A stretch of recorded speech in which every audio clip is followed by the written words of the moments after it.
Hello students, hope you all are well and doing hard work at home. Students, yesterday we have started with lesson number 9, that is main forms of market, and in this we have discussed about the different markets, that is perfect competition, monopoly, monopolistic competition and oligopoly. Duopoly and monopsony also we have discussed. Today students, we will discuss about the distinction between the perfect competition, monopoly, monopolistic, oligopoly, and also discuss the similarities between monopolistic competition and monopoly, similarities between monopolistic competition and perfect competition, criteria for the classification of market, equilibrium of the firm under perfect competition and under different time periods. So let's start our today's first topic, that is distinction between the perfect competition, monopoly, monopolistic competition and oligopoly. Students, see the difference between the markets. First of all, I will tell you the basis points. First one is the number of sellers. Under perfect competition, it is very large. As you know that there are large number of producers who are selling homogeneous goods like wheat, potatoes, tomatoes, any kind of vegetables, wheat, grain, rice, herbs. All these are the examples of perfect competition. So under this one, producers are very large. So large number of sellers. Second point, in monopoly it is single seller due to the copyrights or the patent rights. Under the monopolistic competition, again there are large number of small sellers, like sellers of toothpaste with number of brands of toothpaste are there, shampoo it is there, number of brands with shampoos are also there, matchboxes, even spices also. So next one, under oligopoly there are few but large sellers, like there are bigger firms, those are dominating in the market, like chemical industries, aluminium industries, steel industries. Then now second point, on the basis of product, nature of the product, it is homogeneous under the perfect competition. As large number of buyers and sellers are there, product it is homogeneous without any differentiation. Next one is under monopoly, product may be homogeneous or may be differentiated also, it depends upon the monopolist. Next one is under monopolistic competition, product differentiation is there but close substitutes are available. In monopoly no close substitute it is available, but under monopolistic competition substitute goods are available. Like I have told you the different brands of toothpaste. Pepsodent it is there, Colgate it is there, Promise it is there. In the same way shampoos are there, like Pantene it is there, All Clear, Clinic Plus, then Sunsilk it is there. So these are the differentiated products, but all are having close substitute in the market. Under the oligopoly, may or may not be product differentiation will be there. It depends upon the will of the producer. Next one is demand. The shape of the demand curve under the perfectly competitive is perfectly elastic, that is straight line, horizontal, straight line parallel to x-axis, with constant price, as price it is determined by the industry under the perfect competition and firms are price takers and industry is price maker. Under the monopoly, demand curve is less elastic. Less elastic means if the monopolist will increase the price of its product, there is hardly any change in demand because of non-availability of substitute goods in the market. Under the monopolistic competition, demand curve is more elastic. Little bit change in or the higher prices will shift the demand curve towards the next product because of availability of close substitutes. Under the oligopoly, there is no demand curve because with the change in price, how much it affect the rival firms demand curve or demand by the consumers, no one knows. So indeterminate demand curve under oligopoly. Next one is price. Under perfect competition, price remains constant. Firms are price taker. Under monopoly, price discrimination is there. Like monopolists can charge different prices for the same product from the different customers in different regions. Like electricity charges for the household, it is different from the agriculture sector and from the industrial sector. Next one is, under the monopolistic competition, different sellers charges different prices for their product. If they want to increase the price of their product, they will change the packing, attractive look, attractive color they will use to sell their product in the market. Under oligopoly, price of the product are different, and once the price it is determined by the industries, it is for the long run. Next one is, so price rigidity, it is there in oligopoly market. Next one is entry of the firms. There is no barrier on the entry of the firms under the perfect competition. Entry of the new firms, it is restricted under monopoly because of copyrights and patent rights. Under monopolistic competition, again there is no barrier for the new firms. Under oligopoly also there is no barrier, but entry of the new firms, it is difficult because already big firms are set up in the market and they are having an interest faith in the market, and they are enjoying the economies of scale also. So it is little bit difficult for the, not a little bit but very difficult for the new firm to set up in the market, oligopoly market. Next one is selling cost. Selling cost under the perfect competition, it is zero because of homogeneity of the product. Under the monopoly, only informative selling cost it is there, so that the consumer can know that what is a new product in the market. Under the monopolistic competition, in order to attract more buyers, huge selling cost it is required. And under the oligopoly market, again selling cost it is, advertisement it is very important to promote the sales of the product. Next one is practicability. Imaginary market perfect competition. Monopoly, it is rarely seen. Monopolistic, it's a real market, and oligopoly also a real market. Examples for the perfect competition, it is vegetable market, fruits market, herb, pulses, grains, online shopping. These are the examples of. Even foreign exchange market also, it is an example of perfect competition. Monopoly, that is railway, water supply, electricity, LPG, all these are the examples for the monopoly. Under the monopolistic competition, markets like cyber cafe, hotels, pubs, McDonald's, Burger King, all these are the markets for the monopolistic competition. Next one is oligopoly. Steel industry, aluminium industry, rubber industry, chemical industries, all these are belongs to the oligopoly market. Now next one is similarities between the monopolistic competition and monopoly. First one is price. Under the monopolistic competition, firms have power to change the price of its product due to the product differentiation. So firms are price maker here. Under the monopoly, again monopolists have a right to change the price of its product. So under this, firms are also price maker. Demand curve. Under the monopolistic competition, demand curve it is negatively sloped, and under monopoly also demand curve it is negatively sloped. But the difference is this one. Under the monopolistic competition, demand curve is flatter, and under monopoly demand curve is steeper. Flatter demand curve due to the reason that close substitutes are available in the market, and little bit higher prices can shift the demand to the another product. Under this no close substitute, so higher prices hardly having any effect on the demand for the consumer, demand by the consumer for the product.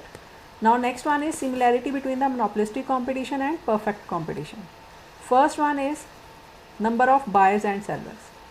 Number of buyers and sellers under the monopolistic competition it is very large, and under the perfect competition also it is very large.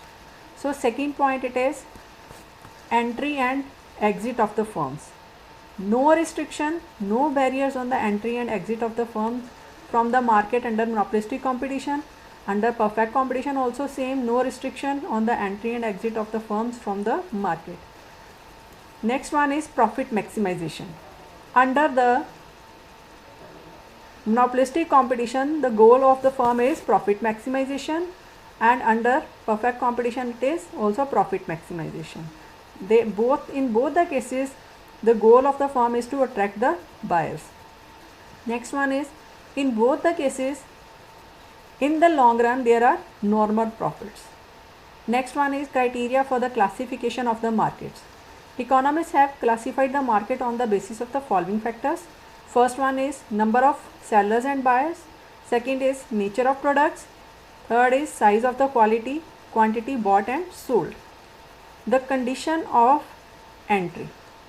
When large number of buyers and sellers with homogeneous product, there is a perfect competition.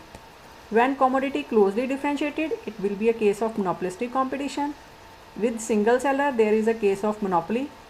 With few sellers, oligopoly market, and with two sellers, duopoly market, like Apple and Android, Boeing, Airbus, Visa and Mastercard. Then, so in the perfect and monopolistic competition, free entry and exit of the firms.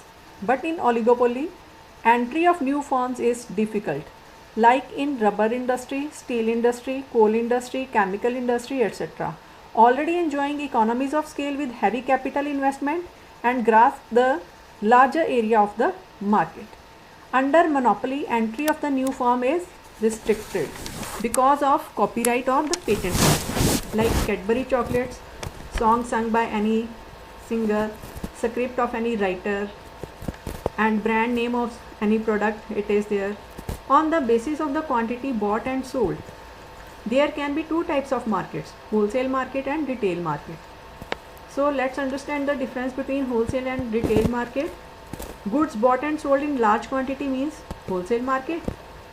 Goods bought and sold in small quantity means retailer market.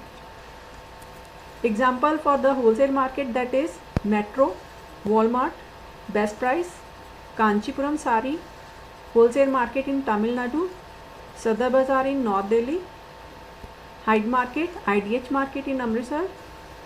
And for the retail market, like Kirana shops, weekly bazaars, vegetable market, stationery market, suits shops in Holgate, Putligarh, Chehta, all are the examples for the retailers.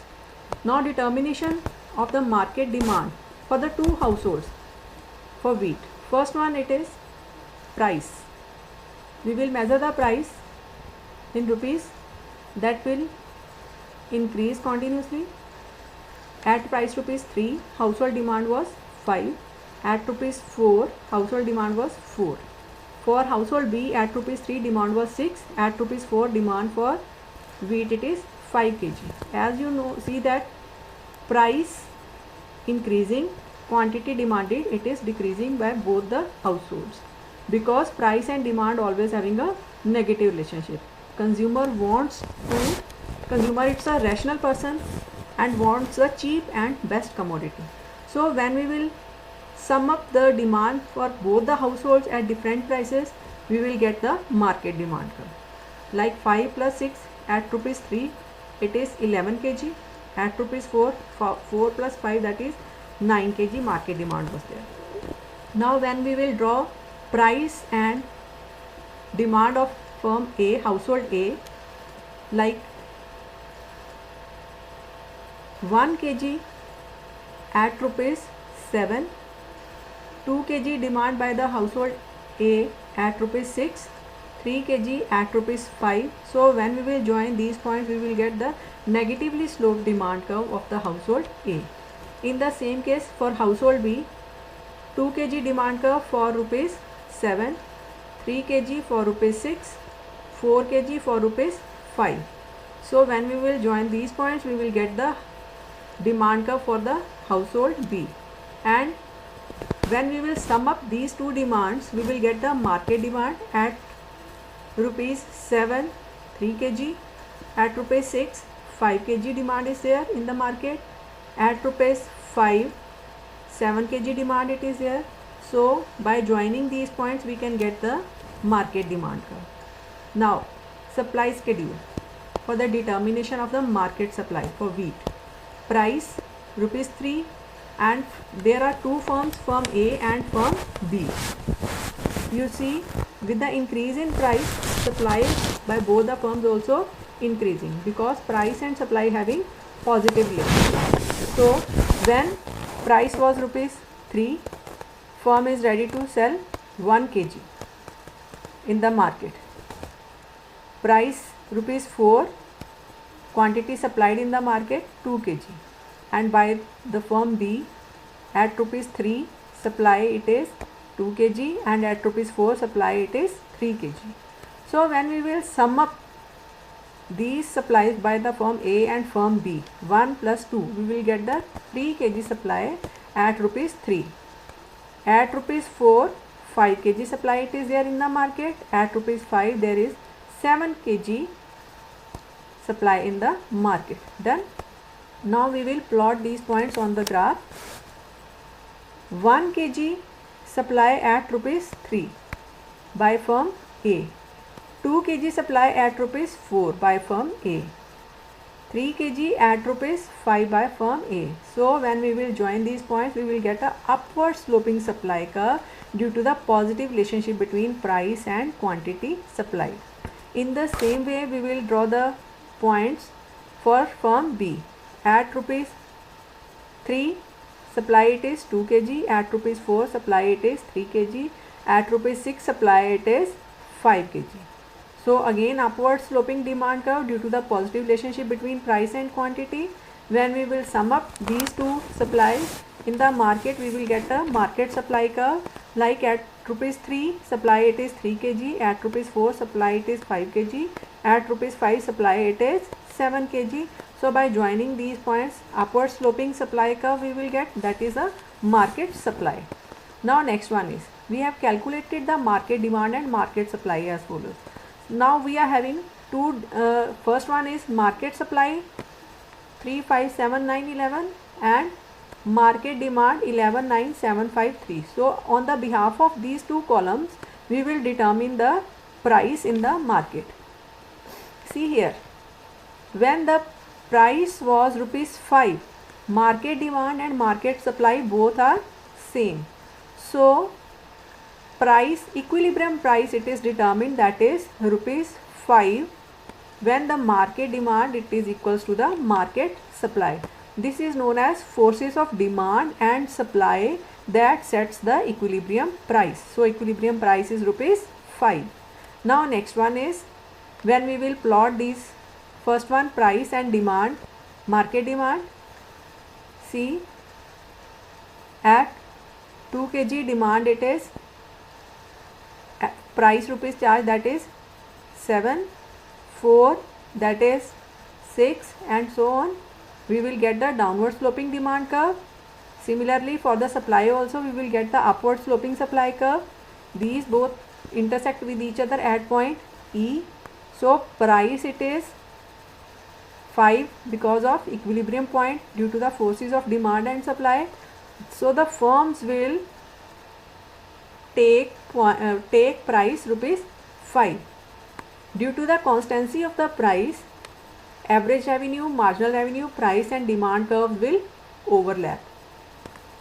At any quantity demanded by the consumer, price charged will be rupees 5 each unit. Done. So with no increase in price, with increase in quantity, revenue from the additional sale will remain the same. So that's why these curves will overlap with each other, and in this way we can determine the equilibrium price. This is industry and this is the firm. That's why firm's price line remains perfectly elastic and it is horizontal parallel to x-axis. So in a perfectly competitive market, industry is a price maker due to the existence of large number of firms and homogeneity of the product. So no single firm can affect the price of a commodity set by an industry. So firm is a price taker. Now next one is, under perfect competition, single firm cannot have an independent price policy because of the existence of large number of buyers and sellers and homogeneity of the product. So barriers to the entry and exit of the firms, and due to this fixed price, firms faced with a perfectly elastic demand curve that is parallel to the x-axis. Every additional unit sold at the same rate, so overlapping of marginal revenue, average revenue, price and demand curve. Now next one is price output determination. Output we are here showing by quantity. T is the total cost, TFC is the total fixed cost, total variable cost, average fixed cost, average variable cost and average cost and marginal cost. Now first of all, you know that total cost, it is determined by price into quantity. Here total cost, it is given by the industry, and quantity it is increased from 0 to 8. Total cost, first one is at 0 level of output, it is 100. At 1 unit of output, it is 120. 2 units of output, it is 136. 3 units of output, it is 147. 4 units, it is 156. Now total fixed cost, it is 100. Why total fixed cost it is 100? The first value at 0 level of output. First value of total cost at 0 level of output is nothing but it is a total fixed cost. Raw material, it is lying inside the industry, but no labor it is working on the raw material. So 100 it is the value of the fixed cost, fixed material or the fixed factor like building or raw material or whatever you have purchased, that is the then. Now next one is total variable cost, it is 0 because producer hasn't paid anything to the labor without any work, so total variable cost it is 0. Now total fixed cost with the increase in the production units will remains the same because expenditure incurred only once on the purchase of machinery or on the purchase of building. Then now next one is, that's why total fixed cost remains fixed at every level of output. Now how to calculate TVC? We know that TC is the sum total of TFC and TVC, but here we are having TC and TFC. So we can get the value of TVC by shifting the TFC towards the left side. So TC minus TFC will give you TVC. 100 minus 100 will give you 0. 120 minus 100 will give you 20. 136 minus 100 will give you 36. 147 minus 100 will give you 47. In this way you will get the TVC. Now how to calculate TFC, AFC, TFC divided by quantity. TFC, that is 100 divided by 0 will give you infinity. 100 divided by 1 will give you 100. Next one is 100 divided by 2 will give you 50. 100 divided by 3 will give you 33.3. So in this way you will get the average fixed cost. Now for the average variable cost, total variable cost will be divided by quantity. Total variable cost 0 divided by 0 will give you 0. 20 divided by 1 will give you 20. 36 divided by 2 will give you 18. In the same way you can calculate average variable cost. Now average cost is the sum total of AFC and AVC. So infinity plus 0 will give you infinity. 100 plus 20 will give you 120. 50 plus 18 will give you 68. Another way of calculation of AC is total cost divided by quantity. 100 divided by 0 will give you infinity. 120 divided by 1 will give you 120. 136 divided by 2 will give you 68. So any way you can calculate the average cost, either by summation of AFC and AVC or by TC divided by quantity, you can get the average cost. Now MC is the total cost. For the 0 units of output it is nothing.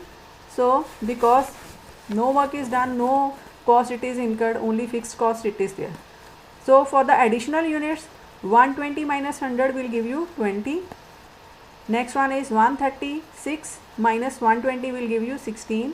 147 minus 136 will give you 11. So in this case we can calculate marginal cost. Now next one is, we will calculate average revenue and marginal revenue. Now quantity here is 1 till 7. It is continuously increasing. Price given it is 10, 9, 8, 7. Variability of the price means that it is a case of imperfect competition. Next one is total revenue. We can calculate quantity into price. 1 into 100 will give you 10. 2 multiplied by 9 will give you 18. 3 multiplied by 8 will give you 24. 4 multiplied by 7 will give you 28. 5 multiplied by 6 will give you 30. 6 multiplied by 5 will give you 30. 7 multiplied by 4 will give you 28. So this is the total revenue. Average revenue, total revenue divided by quantity. 10 divided by 1 will give you 10. 18 divided by 2 will give you 9. 24 divided by 3 will give you 8. 28 divided by 4 will give you 7. So this is the average revenue. Now calculation of marginal revenue, that is total revenue of the current position minus previous. 18 minus 10 will give you 8. First was same. For first unit no addition it is there. So no additional revenue, same as it is the average revenue. Done. So marginal revenue remains the same as the average revenue for 1 unit of output. For 2 units of output it is 8, because 18 minus 10 will give you 8. 24 minus 18 will give you 6. 28 minus 24 will give you 4. So this is the marginal revenue. Now marginal revenue for the perfectly competitive market when price remains the same. Again you will calculate in the same way. Total revenue, 10 multiplied by 1 10, 10 multiplied by 2 20, 10 multiplied by 3 will give you 30. So total revenue, average revenue, that is per unit revenue from per unit of production, 10 divided by 1. 10 divided by 1. 10 is the total revenue, 1 is the quantity, will give you 10. 20 divided by 2 units of output will give you 10. In the same way you can calculate other average revenue and it remains the same as the value of the price at all the units of output. Now marginal revenue, that is first will remain same because of only 1 unit of output. No additional revenue it is there because of no additional cost. Now next one is 20 minus 10 will give you 10. 30 minus 20 will give you 10. So again you can see that marginal revenue also remains the same as average revenue and as the value of prices. So price, average revenue and marginal revenue will coincide with each other in case of perfectly competitive market. Now price and output determination by a firm who is producing wheat has no power because of perfectly competitive market. It cannot change the price as industry is the price maker under the perfect competition. But it can take 2 decisions by itself. Should it produce at a given price or how much should it produce?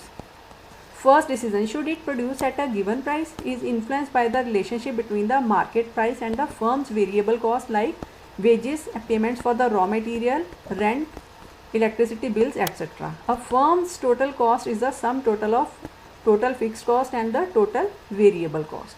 Now next one is, as for as fixed cost once incurred, we know that it can never return.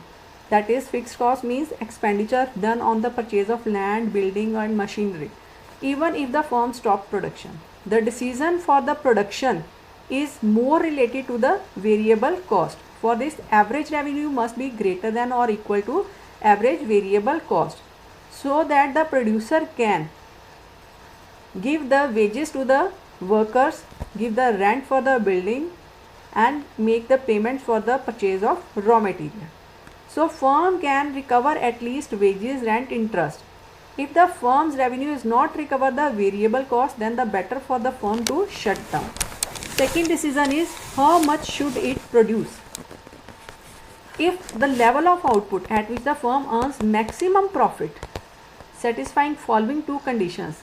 First condition is marginal revenue is equals to marginal cost, and second is marginal cost cuts the marginal revenue curve from below. For this we are having this table in which quantity Q, total cost, average cost and marginal cost it is calculated. When we have drawn these points, we have get this one curve of marginal cost and marginal revenue curve. As you know that under the perfectly competitive market, AR, MR and P remains the same. They overlap with each other due to the homogeneity of the product and price set by the industry. So here you can see 2 points of equilibrium, K and L. Now which point we will consider as the equilibrium point? Let's discuss. Before the point K, you see that marginal cost is more than marginal revenue. So here in this portion the firm earns losses, or till OQ1 firm it is not in a position to earn the profit, only losses are there, losses incurs with the firm.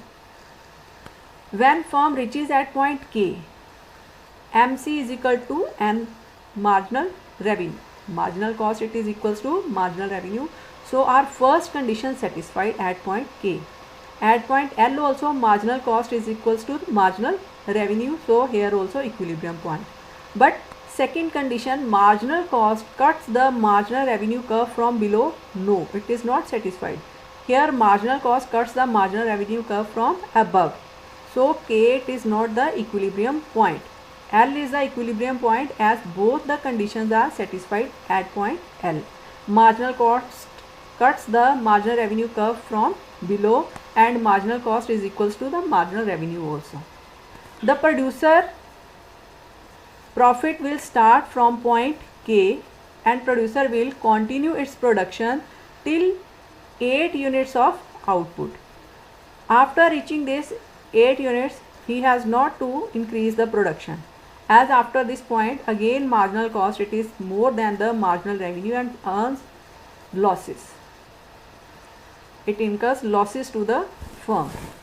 So maximum profit it is between the point K and L. Producer will continue till 8 units of production at price ₹10. Next one is, it can be seen marginal revenue is equals to marginal cost at level OQ1 and OQ2. Both points K and L satisfy the first condition. But at point K, MC cuts the MR curve from below, and at L, MC cuts the MR from below. K पे above से कर रहा है. So L is the equilibrium point as it satisfies both the conditions. Short run equilibrium of a competitive firm. On the behalf of the numerical we have discussed earlier, you can see that this curve, marginal revenue, average revenue equality, shows that this is a case of perfectly competitive market, and the equilibrium exists at the point where marginal cost and marginal revenue curve cuts each other at point E. This is the equilibrium point. So equilibrium quantity is OQ and equilibrium price is OP. At ₹6, 3 units of production will be there. But you see from this equilibrium point, average cost it is lying above the average revenue. Average revenue curve it is up to this point only. So this gap KTPE shows the losses to the firm, as average cost it is ₹9 and average revenue it is ₹6 and average cost it is up to ₹9. So average cost it is more than average revenue, so it incurs losses to the firm. Equilibrium where 3 units of production are there at price ₹6. Marginal revenue is equals to marginal cost at point E. QE is the average revenue and QK is the average cost. So the area of the average cost is more than the average revenue. So this means that firms incur losses. OQ is the equilibrium quantity and OP is the equilibrium price. Now we will discuss the case of normal profits, supernormal profits. Again, average revenue, marginal revenue equality shows perfect competition. Equilibrium exists at marginal cost is equals to the marginal revenue at point E. But here you can see average cost curve cuts the average revenue curve at this point, and moreover it is lying below the average revenue. So average cost it is lesser. Average cost it is up to ₹3.8 and average revenue it is at ₹6 for the 3 units of production. So now here average cost is less than average revenue, or average revenue is more than average cost for 3 units of production. So Q1K is the average cost and Q1E is the average revenue. So the area of the average revenue Q1E is more than average cost Q1K. Done. So the area EKMN is the profit, supernormal profits for the firm. OQ1 is the equilibrium quantity, OP1 is the equilibrium price. Now next one is, in the third case, when there is no profit, no loss situation. Again, average revenue is equal to the marginal revenue, showing the perfect competition. As industry is the price maker, constancy of the price it is there. No change in price, overlapping of these curves. Marginal cost curve cuts the marginal revenue curve at point E. Average cost also cuts it at point E. So equilibrium point is for price OP1 and equilibrium quantity is OQ1. Done. Now next one is price also, average revenue, that is rupees 6, and average cost is also rupees 6. So no profit, no loss situation it is there. Now we will discuss the shutdown point for a competitive firm. We know that in this case, average revenue curve, it is equals to the marginal revenue curve under the perfect competition due to the constancy of the price, as price is set by the industry due to the homogeneity of the product. Average cost curve lies above the average revenue curve. Done. And average variable cost cuts the average revenue and marginal revenue curve at point E. So at this point, according to the condition we have discussed previously, that if the firm has to exist in the market, average revenue curve should be greater than or equal to the average variable cost, so the producer can give at least the wages to the workers and pay the raw material payments also, and can pay the rent also. So if the producer is not in a condition to pay all these expenses, then there is no question that whether the producer has to exist in the market or not.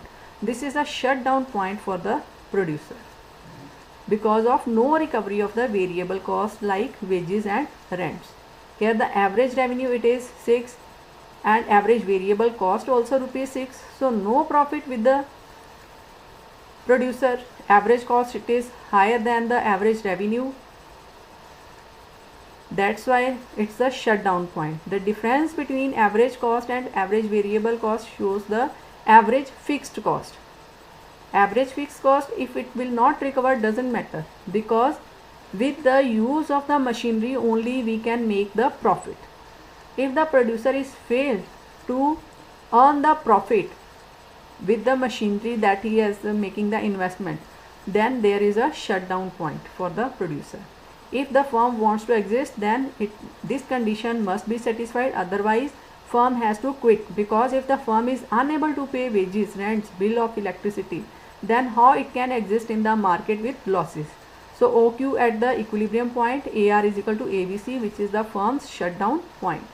Note down the homework, students. Page number 227, long answer questions 26 till 38.